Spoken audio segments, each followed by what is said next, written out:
ముచ్చట్లను చూస్తారు కదా, నేను మంచి ముచ్చట్లు చెప్తాను. మంచి ముచ్చట్లు తీసుకొచ్చినాన్ని ముందుగా హెడ్లైన్స్ చూడండి.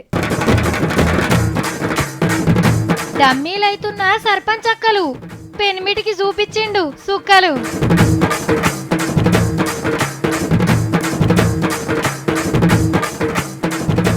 రోడ్డెక్కిన కొత్త పిచ్చగాళ్ళు ఇస్తలేరట మరి జీతాలు.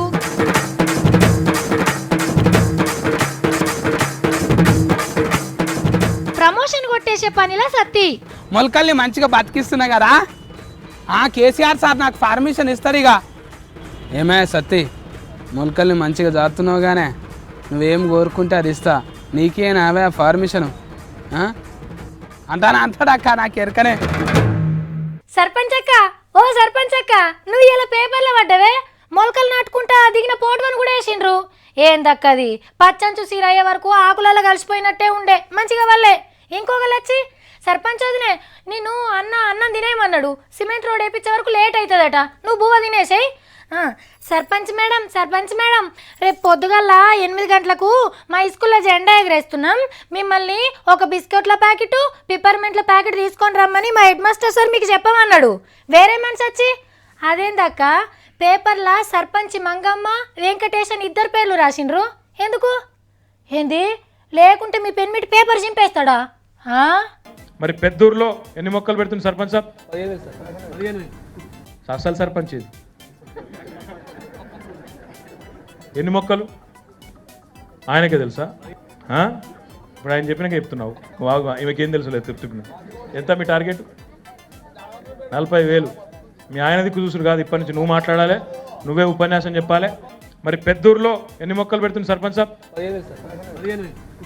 అసలు సర్పంచ్ ఇది ఎన్ని మొక్కలు ఆయనకే తెలుసా? ఇప్పుడు ఆయన చెప్పినాక చెప్తున్నావు, బాగా ఈమెకేం తెలుసులేదు చెప్తున్నా. ఎంత మీ టార్గెట్? 40,000. మీ ఆయనది చూసుడు కాదు, ఇప్పటి నుంచి నువ్వు మాట్లాడాలి, నువ్వే ఉపన్యాసం చెప్పాలి. గదన్నట్టు అస్సలు ముచ్చట. పేరుకేమో గీ అక్క సర్పంచి, పెత్తనమేమో పెన్మిటిది. ఏది అడిగినా మా ఆయనకే తెలుసు, మా ఆయన ఎట్లా చెప్తే గట్లన్నది. కరీంనగర్ జిల్లా పెద్దూరు కాడ జరిగిందుల్లా ఇట్లా. ఈయన్నే కాదు, చాలా ఊర్లలో ఇట్లనే ఉంటది. ఏడనైనా సర్పంచ్ అమ్మ పెన్మిటిదే పెత్తనం, ఆయననే మాట్లాడాలి, ఆయననే తిరిగి రావాలి. సంతకం పెట్టేటప్పుడు తప్ప సర్పంచం ఉన్నదనే సంగతే మర్చిపోతారు ఊరోళ్ళు. ఆడోళ్లను ముంగట్కి రానియరు, ఊరు మంచి చెడ్డలు అరుచుకొనియరు. తెలంగాణ రాష్ట్రంలో కూడా మహిళా సర్పంచులు ఇట్లుంటే ఎట్లా? నడుముకు కొంగు చెక్కాలే, ముంగట్కి నడవాలే. రాష్ట్రపతులు అయినరు, మన ఊరు నేలలేమా? తెలంగాణ ఉద్యమంలా నిరసనలు ఎట్లా జరిగాయుల్లా? అందరు కలిసి చేసేటోళ్ళం, ధూమ్ ధామ్ పెట్టి ఆడి వాడేటోళ్ళం, సడక్ల మీద వంటలు వండుకొని వరుసగా కూర్చొని తినేటోళ్ళం. బంధులంటే ఎవ్వరి ఇంట్లోకెళ్ళి బయటికి వెళ్ళేటోళ్ళం కాదు. ఇక సకల జనుల సమ్మె చూడాలి. కులం లేదు, మతం లేదు, పని లేదు, కొలువు లేదు, అందరు వచ్చి లడాయి చేసినోళ్ళే. రైలు రోకోలు, సడక్ల బంధులు, ధర్నాలు, చలో అసెంబ్లీ, ట్యాంక్ బండ్ మీద. అబ్బో, ఆ ఉద్యమం అయితే చిన్నగా జరిగిందా? తీరొక్క ఉద్యమాలు చూసినాం కానీ గిసొంటి ఉద్యమం అయితే చూసుడు ఇయ్యాలనే. ఒరక్కో బిచ్చగాళ్ళంతా సంఘం పెట్టిండ్రా ఏంది? కొత్త బొచ్చలు పట్టుకొని రోడ్డు ఎక్కిండ్రు. మీరే పర్సు గుంజుకునే తట్టున్నారు కదా. పోకిరి సినిమాల బ్రహ్మి మీదకి ఎగబడ్డట్టు ఎగబడ్డరు. ఏహే డౌట్ లేదు, కొత్త పిచ్చగాళ్ళే అని అనిపిస్తున్నది కదా. కానీ వీళ్ళు ఉస్మానియా పెద్ద కాలేజ్లా చిన్న కొలువులు చేసేటోళ్ళు. అయితే కొన్ని నెలల సంది చక్క జీతాలు ఇస్తలేరట కాలేజ్ నడిపే పెద్ద సార్లు.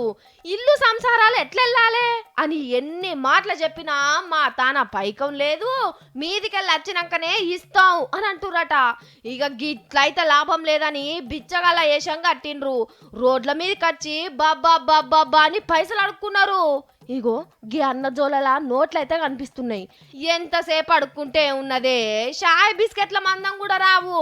ఏ రైటి నిరసన ముద్దుగానే ఉన్నది కానీ అడగాల్సిన పెద్ద సార్లను గట్టిగా అడుగుండ్రే. ఇంత పట్నం పిచ్చగాళ్ళు వచ్చి మా పొట్టల మీద కొడతారా అని బొచ్చలు గుంజుకొని జగడం పెట్టుకోగల.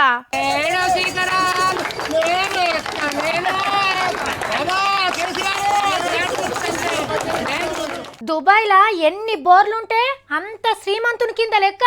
ఎందుకంటే అన్ని పెట్రోల్ బావులేనాయే, పైపులు దించి గుంజుతారు, కోట్ల రూపాయలు కమాయిస్తారు. అదే మనతానా ఎన్ని బోర్లేస్తే అంత అప్పుల పాలైనట్టు లెక్క. బోర్లేసి ఆగమైన వాళ్ళని చూస్తే జనానికి కూడా జాలి కలుగుతుంది. అయ్యో పాపమని చేసిన కష్టమంతా బోర్ బొందల పాలే అవుతుంది. నీళ్లు పడకున్నా ఇంకోటి వేస్తే పడతాయేమో అని చెరువంత ఆశనాయే.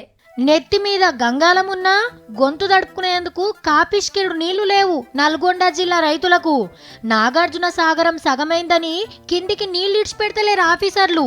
కాల్వ పొంట భూములల్లా వరి పంట తప్ప ఇంకోటి వండది. మరి ఆనలు ఎన్నడు కొట్టాలే, నాగార్జున సాగర్ ఎన్నడు నిండాలే, కాల్వలు ఎన్నడు వారాలే. ఆగో గందుకే బోర్లకెగబడ్డారు పబ్లిక్. ఓగల్ని చూసి ఒకళ్ళు దమ్మడ దిమ్మడ బోర్లు గుద్దుడే గుద్దుడు. హుజూర్ నగర్ గరిడపల్లి ఏరియాల భూమిని జల్లెడ చేస్తుండనుకో రాదుండ్రి. పాతాల గంగను పైకి తెస్తందుకు 500 నుంచి 1200 ఫీట్ల దాకేస్తుండ్రట. ఈ 6 నెలలనే 1000 బోర్లు పడ్డాయట. ఒక్కొక్కళ్ళు 10 దాకేపిస్తుండ్రట. కానీ ఏం లాభం, పడ్డోళ్ళకు పడుతున్నాయి, పడనోళ్ళకు పడతానే లేవు. బాయిల నీళ్లు ఉంటేనే కదా బొక్కెనతోని చేసుకునేది. అన్నలు కాలం కాని కాలము ఎక్కువ తక్కువ బోర్లేసి అప్పుల పాలు కాకుండ్రే. బోర్లు వేసి ఆఖరికి భూమి జాగాలు అమ్ముకొని ఆగమైన వాళ్ళు కూడా ఉన్నారు. నీళ్లు పడని బోర్లల్లా కేషింగులు ఉడవీకి కూడుపుడైతే మర్చిపోకుండ్రి. ఇంట్లో గ్యాస్ బుట్ అయిపోయింది. సత్తిగాని గ్యాస్ బుట్టి తెచ్చి బియ్యం పొయ్యి మీద పెట్టి సత్తి కట్టుకొని రమ్మన్నా. ఇంకా రాలేడు మరి సత్తి. పాపం మొలక పెట్టిరు కానీ నీళ్ళు దాపెట్టోలే లేరు. తాగు తాగు తాగు తాగు. ఊకో నీకు కూడా వస్తున్నావు. ఊకో ఫెయిల్ కాకు, వస్తున్నా ఆగు. మా అమీన్ సాబు మొలకలకు నీళ్ళు పోసే కొలువు కుదిరిండా ఏంది తమ్మి సత్తి? అంత పురుగు రాలిగింది, పొక్కలు పడ్డాయి ఆకులన్నీ.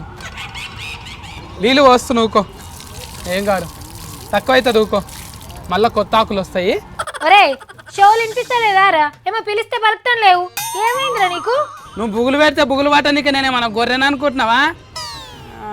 ఒక్క మేకను కూడా రానియా సత్తిని నేను. అమ్మో గాయంతో షార్లేనా? అట్లనే అంటివంటే ఊరికోయి బర్రెలను గొర్రెలను మేకలను మేపు పో. ఏ బిత్తిరక్క మేపనీక గారు, వర్చారంలో పెట్టిన మొలకలు ఎండిపోకుండా మేకలు మేయకుండా కావాలి కాస్తున్నా. అవునా? నీకెవరు చెప్పిండు తమ్మి నీళ్ళు పోయమని? మీ హీరోయిన్ రకుల్ ప్రీత్ సింగ్ చెప్పిందా?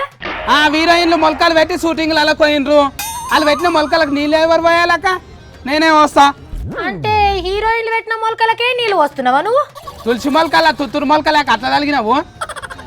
వచ్చే లోట నీళ్ళు వస్తా గారు పుణ్యం వస్తుంది, కలుసుకుంటాయి మొలకలు కూడా. ఏమోరా బాబు, నువ్వు ఎంపల్ చెట్లకు నిచ్చెనలు లేస్తావు. ఆడతలేవలు చెప్పాలా తమ్మి? మీ ముత్తాత వచ్చి చదువుతాడా ఈడ? ఆడతలదేముందాక ఇవాళ కాకపోతే రేపు చదువుకోవచ్చు, కానీ మొలకలకు నీళ్లు పోయకపోతే ఎండిపోవా? అనిగాను మొలకలకి నువ్వు నీళ్ళు ఎడదేద్దాం అనుకుంటున్నావు? ఇల్లు తిరుగు నీళ్ళు అడుకొచ్చాను వస్తా, కానీ ఒక్క మొలక కూడా ఎండిపోని అక్క. నేను ఈ నీళ్లు మన ఇంట్లో బిందెలకే లొప్పుకొచ్చిన. అరే పోడా, ఇంకా ఒక్క బిందెలో నీళ్ళు ఉండే కదా, ఇంత తాగనీకి లేకుండా తెచ్చేసినవా? కాక నీళ్లు లేకపోతే బోరింగ్ కాడికి వెళ్ళి అన్న కొట్టుకొస్తా గానీ. అర్ధారం మొలకలు ఎండిపోకుండా మస్తు తిప్పలు పడుతున్నావు నువ్వు.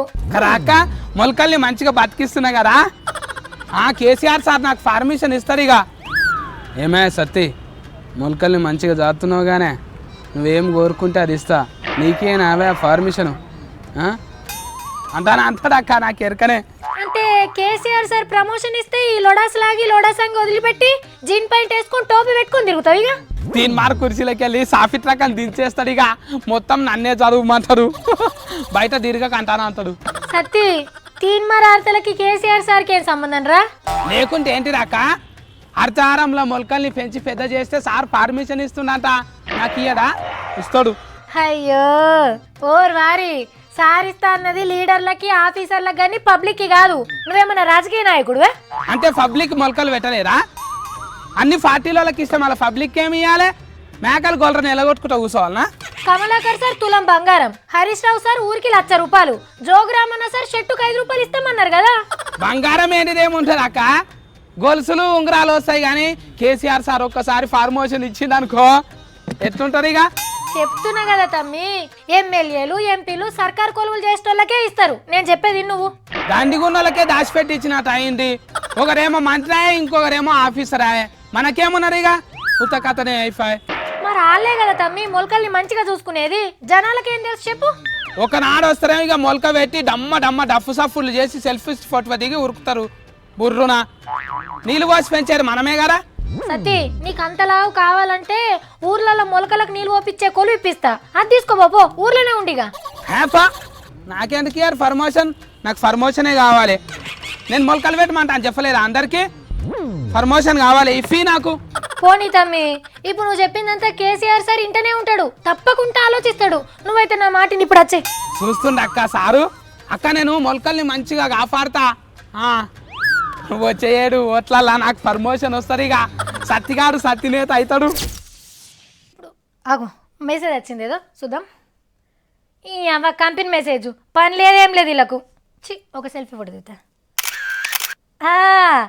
ఈ ఫోటోను ఫేస్బుక్లో పెడితే లారీల కొద్ది లైకులు కుప్పలు పడతాయి. వాట్సాప్లో కూడా షేర్ చేస్తా, మస్తు మంది చూస్తారు. ఏంద్ర నాయన ఇవాళ ఒక్కరు కూడా మందలిస్తలేరు కదా. అయినా వీళ్ళకి చాటింగ్ల కంటే అంతలావు పనులు ఏమున్నాయి? ఈ సోది మోగాలు ఎక్కడికేంచో, ఎప్పటికప్పుడు అప్డేట్ ఉండాలి. ఇట్లా మెసేజ్ రాగానే అట్లా ఓపెన్ చేస్తే పంపించిన వాళ్ళే పర్సన్ కావాలి. ఏం మనుషులో ఏమో. ఓ ఏంది సావిత్రి పనిడ్స్ పెట్టి ఫోన్లో తలకాయ పెట్టింది ఏంది అని చూస్తుండ్రా? మరి ఇప్పుడు అందరు నా లెక్కనే పనిడ్స్ పెట్టి ఫోన్లోనే మోకాలు పెడుతుండ్రు. ఇన్నొద్దులు పొద్దుగాల లేవంగానే కళ్ళు తెరిచి దేవుళ్ళ ఫోటోలు చూద్దురు. ఇప్పుడు పాష్ ముఖంతోనే ఫోన్ కలవరిస్తారు. ఏమంట ఈ స్మార్ట్ ఫోన్లు వచ్చినాయో, ఫోనే ప్రపంచం అయిపోయింది పోరగాండ్లకు. నెట్ బ్యాలెన్స్ చేపించుడు, బొత్తుకుంటా కూసునుడు. బుక్ తీసి చదువుకోరా అంటే ఫేస్బుక్లనే తలకాయ పెడతారు. వాట్సాప్లని, ట్విట్టర్లని, యూట్యూబ్లని, వీడియో గేమ్లని. ఒక్క కథ కాదు, ఒక్కేషం కాదు. ఇగో గిట్లా రోజు మొత్తంలా 3 గంటలు ఫోన్లల్లనే తలకాయ పెడుతున్నారట పోరగాన్లు. ఫోన్ల 3 గంటలు, దోస్తులతో సొల్లుకు 2 గంటలు, ఊరు మీద వాడు తిరిగి వస్తందుకు 4 గంటలు, టీవీ చూస్తందుకు 3 గంటలు, తిండికి గంట, నిద్రకి 8 గంటలు. ఇక మన చదువుకు టైం ఏది, కొలువుకు టైం ఏది? సమాజం, దేశం, అబ్బో గా ముచ్చట్నే మనకు తెలియదాయే. నాకు టైం లేదు, బిజీ బిజీ బిజీ. మనకంటే బజ్జీలు అమ్ముకునేటోళ్ళు నయ్యం, మనకు తిండి పెడుతుండ్రు, వాళ్ళు బతుకుతున్నారు. ఫోన్లలో పొంకనాలు ఆపి చదువుకింత, కొలువు కోసం ప్రయత్నాలకింత, అమ్మ నాయనల ఆసరకింత, పక్కోళ్లకు సాయం చేస్తేందుకు కొంత టైం టేబుల్ తయారు చేసుకుంటే ఏమిరా బాలరాజు, ఏమిరా ఉపయోగం నీ వల్ల ఈ దేశానికి అనే మాట పడవు. ఓ దేవుడా, నేను అప్పుడే అనుకున్నా నేను దిష్టి తలుగుతుంది, ఖచ్చితంగా దిష్టి తలుగుతుందని. అనుకున్నట్టే అయ్యింది. పెయ్యి మీద ఎక్కువ తక్కువ బంగారం కనిపిస్తే ఇవాళ రేపు ఎవ్వరని నోరుస్తారా? మంది కళ్ళన్నీ బంగారం మీనే ఉంటాయి. అందులో మంచి కళ్ళు ఉంటాయి, దిష్టి కళ్ళు ఉంటాయి. ఎవరి దిష్టి తలిగి పడైందో ఏమో, ఎవరి కళ్ళు మీద పడ్డాయో ఏమో. అయ్యోయ్యో, ఎంత పనాయే. అందుకే అంట నేను ఎక్కువ తక్కువ బంగారం వేసుకొని తిరగద్దని. ఏమైంది అసలు ముచ్చట చెప్పకుండా ఊరిస్తుందేంది అని అనుకుంటురా? అయితే వార్త చూడండి. అబ్బా చెక్కున మెరిచిపోతున్నల్లే, బంగారం అంగా మజాకానా 3.5 కిలోల బంగారం, మరి 1.5 కోటి రూపాయలు ఖర్చు పెట్టి చేపించుకున్నాడట. మెడల్ తిరగకుండా గొలుసులు, చేతులకు ఆడోళ్ళ గాజుల కంటే ఎక్కువ బంగారం పట్టీలు, ఏలుకో ఉంగరం, నడుస్తున్న బంగారు దుఃఖమే అనుకో రాదుండ్రి. అవు మళ్ళా ఆడోళ్ళు కూడా ఇంత బంగారం వేసుకోకుండా వచ్చురు. ఈయన పేరు దత్తాత్రేయ, కానీ బంగారి రాజు అని పిలుచుకుంటారు ముద్దుగా. మహారాష్ట్రల పూణే పట్నంలో ఉంటాడు. సారీ ఇప్పుడు లేడు, రాత్రే చంపేసిండ్రు. కత్తులు కటార్లు తీసుకొని వచ్చి చంపేసిండ్రు పడనోళ్ళు. మనోడు చిట్ ఫండ్ కంపెనీ నడుపుతాడట. పబ్లిక్ తాంచెల్లి కోట్ల రూపాయలు వసూలు చేసిండట. షిట్టీలు ఎత్తుకున్న వాళ్ళకు పైకం ఇయ్యమంటే ఇయ్యకుంటే ఎగ్గొట్టిండని కేసులు కూడా ఉన్నాయి ఈయన మీద. గా పంచాదులతోనే ఎవరో చంపినట్టున్నారు అని చెప్తుండ్రు పోలీసోళ్ళు. బంగారి రాజని పేరు తెచ్చుకున్నాడు కానీ పైసలు కట్టాల్సిన వాళ్ళకి కట్టాలే కదా. మంది పైకంతోని ఎంత పేరు సంపాదిస్తే ఏముంది? ఇవాళ 6 అడుగుల జాగానే గతాయే. నేను పోయేస్తానులా మరి. నమస్తే.